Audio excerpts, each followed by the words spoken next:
Hello, everyone. This is Dave from your Workplace Guide, and this is going to be the complete guide on preparing for an interview. So let's go ahead and dive in and get started so we don't take a lot of time. First things first, as you kind of get ready and you've gotten that phone call, heart starts racing, palms get sweaty, you realize I have to go give an interview. So obviously some people get more nervous than others on this, but this is something that we can pretty much agree with. It can be a little bit, unnerving, so to speak. So the first things first, let's calm down. You got to realize everyone is going to start somewhere. It's not something that you're unique in. Everyone has to go through an interview before they get their first job or their first job with a particular company, I should say. So you just need to calm down and you need to relax and you need to say, you know what, I'm going to just go ahead and get this prepared for and I'm going to be fine. A few things to consider. You never want to forget this as you're looking forward to an upcoming interview. They saw something in you that they like. It was probably based off of your resume. Maybe it was off of your LinkedIn profile, whatever it may be. But there's something that they like about you. Okay, they've seen something. They're taking the time. They want to have you come in and speak to them. It's the qualifications. Maybe it's the skill set. Maybe it's the experience. It could be a number of things. But the point is this: they like you, so they're taking time out of their day and they're going to speak to you. So you need to make sure you always remember that when you're getting nervous about an interview.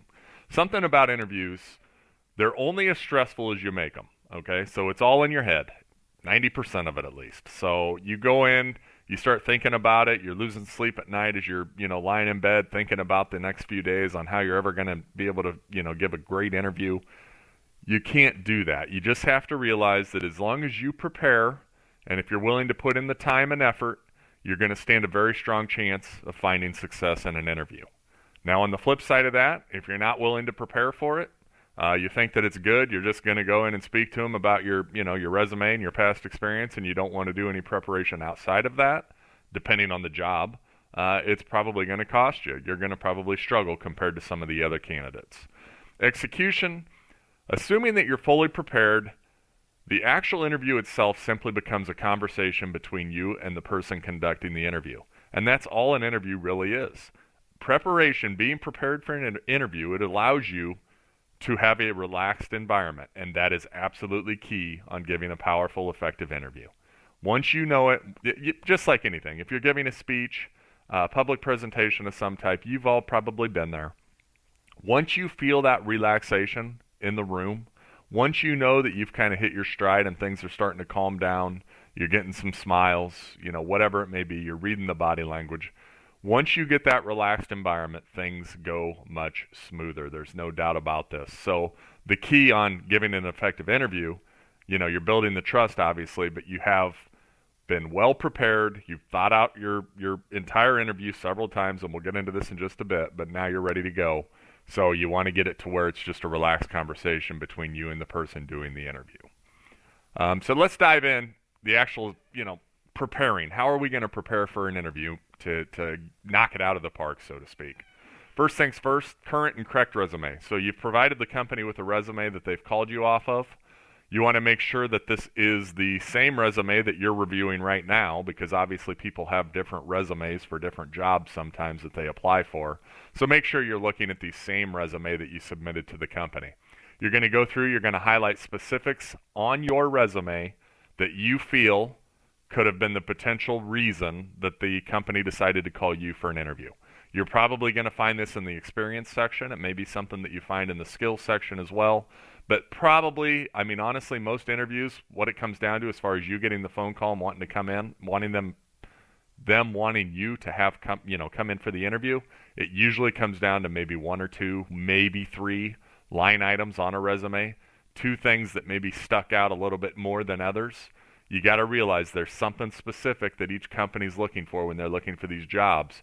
Make sure you try, walk through your resume line by line and look for what you feel it may have been the difference maker as far as why they called you.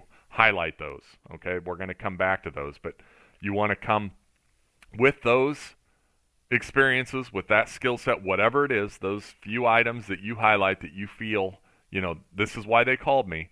Now you're going to go ahead and you're going to prepare talking points to those. So if those are things that were maybe several years ago in a previous position you held, make sure you start writing down, recall exactly what it was during that role that you did. What was it that matches up with maybe what this company is looking for that they have an interest in you?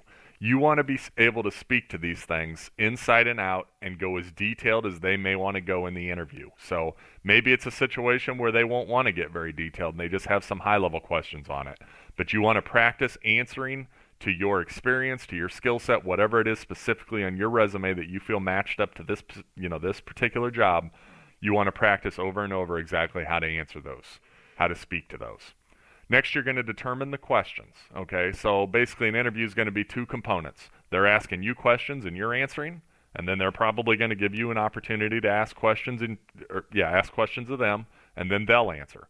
That's really all an interview comes down to. So if we can determine what questions they're going to ask us before the interview even starts, this is the key to an interview, right? If you know what's going to be asked beforehand, then it's just a matter of preparing and practicing your answers for those. So know the basic interview questions that they're going to ask. This is typical interview stuff, and I'm not going to get into how to answer these, but obviously the first one, tell me a little bit about yourself.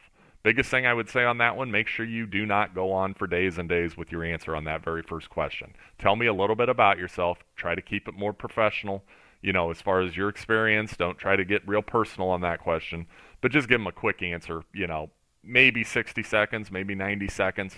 But just tell me, a little bit about yourself means tell me about your professional experience, how you ended up here today.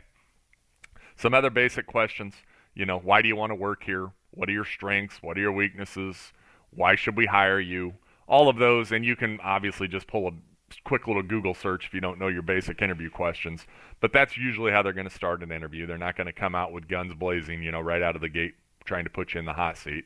Occasionally they might, but they're going to kind of warm up the waters, so to speak, and they're going to ask you, your basic interview questions. So you want to make sure that you know what those questions are going to be.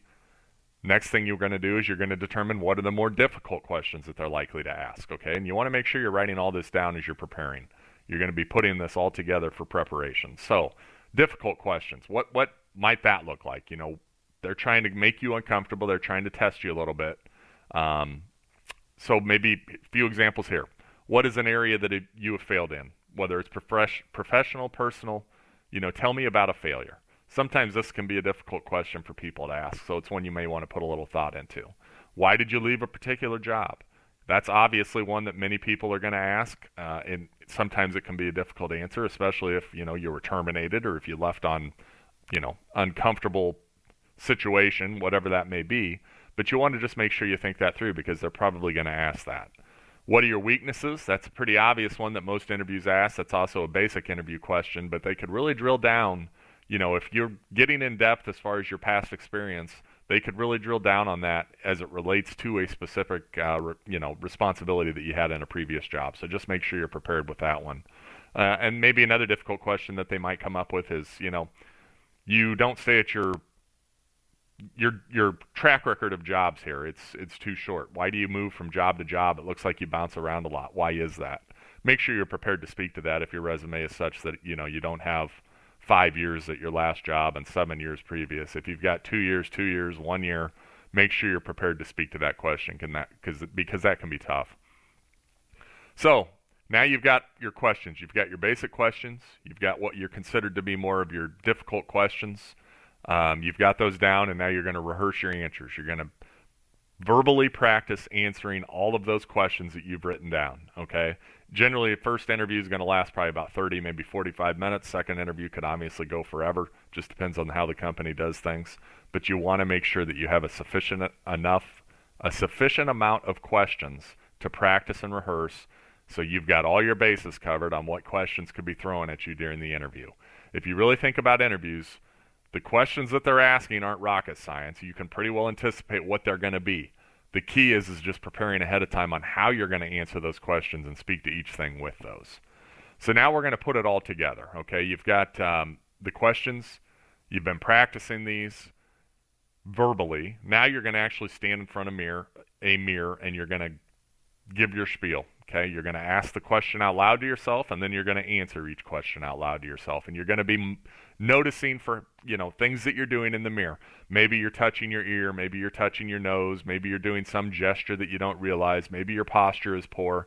Whatever the situation may be, you just want to look for little things that don't put off the most professional image of yourself. And then you want to be sure to focus on not doing those, okay? So if you have a tendency to go to your ear on one particular question when you start an answer, don't do that. Little hand gestures, just try to keep your hands in your lap or keep them on the table in front of you. Not a lot of motion, just kind of sit still and answer your questions. So you may want to even be sitting in front of the, mirror when you're doing this as far as practice. But just go through and give yourself plenty of time and opportunity to rehearse. Make sure that you've got everything down as far as, your motions, lack of, and do it in front of a mirror on a regular basis.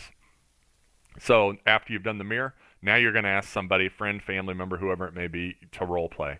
You've got the questions prepared, so that's no big deal. You're going to simply give them the questions, and you're going to have them act as the person that's giving the interview. Have them notice any habits that you have, any small cues that they can take from you as far as signs of being uncomfortable or stressful. Obviously, it's a role play situation, so it's kind of awkward at first, but trust me, you'll get through that if you want to. Just work through it, though. Have them be honest, give you a critique, and go through it several times. Go through your questions over and over again. You cannot prepare enough as far as interview questions. Next thing that's going to happen is you want to prepare the questions that you're going to ask the person conducting the interview when they give you the opportunity. So you've gone through, things are going well, now they come to the section on what questions do you have for me? Here's one of the, several people make this critical mistake. They won't have any questions. If you don't have any questions, you're blown out of the water right there. You're done, more than likely. You have to have questions. It shows that you're engaged. It shows that you're interested in the company. It shows that you've done homework, that you kind of understand in depth what the role may be. So you want to make sure when you're coming up with questions to ask that you're doing some research before. Know the industry. Know what's current with the industry. So if you want to ask a question related to that, you can. Know the company. Is this a company that's big on philanthropy? Geez, that's a tough word to say. Make sure you understand the background of this company. Is this a family-owned company? Is this a corporate company? Make sure you know intricacies and details about the organization that you're interviewing so you can structure your questions accordingly. Get the interviewer thinking. Another great question for an interviewer when you're sitting there and, they've got, do you have any questions for me? Things are going well. You've got a little rapport built with this person. Yeah. If you could change one thing about this company, what would it be? It gets that interviewer to really thinking, okay, this person does care about this. This is kind of a unique question here. It sets you apart. So don't be afraid to challenge them a little bit. Obviously, you don't want to do it in the wrong manner by any means, but just be creative with the questions that you come up. Don't be the average Joe that just rolls in there and asks the same questions, over and over again that they put absolutely no thought ahead of time into. So make sure you do some research, take your time, come up with some good questions. Then you're going to dress for success and you're going to deliver the interview of your life, okay? Make sure you've gone through all this work on preparing. Make sure you look sharp. Be in a suit, whatever it may be, but be sharp. Be professional. Be professional in your appearance. And one thing you want to remember here, don't forget, the interview starts with your introduction, okay? So do not make the mistake of giving a weak introduction when you first meet someone from the organization that may be conducting the interview. Give a firm handshake, give good eye contact. It starts in the beginning, and you got to be confident in your abilities to deliver a sharp, introduction right out of the gate. Do not hesitate in this area. So give a good introduction and make sure you give a good firm handshake to start. Last thing I'm going to say is you've got this. Again, you're not the only one going through this. There's other people interviewing. They're feeling the same nerves that you are. It's going to come down to preparation, and then, of course, it comes down to execution. But I will say this through the years, over and over again, the people that are prepared have absolutely no issue with execution. If you practice, if you rehearse, if you know the questions before the interview that are likely to be asked, this all is putting you in a position for success. It's just then a matter of going in, having the conversation with the person conducting the interview, and then getting the job. So don't overstress it. Don't overthink it. Thanks for listening to this video. Subscribe below if you want to be informed when other videos are published. I do appreciate your views. And any comments that you would choose to make are certainly welcome as well. So thanks for being here today, and we'll talk soon.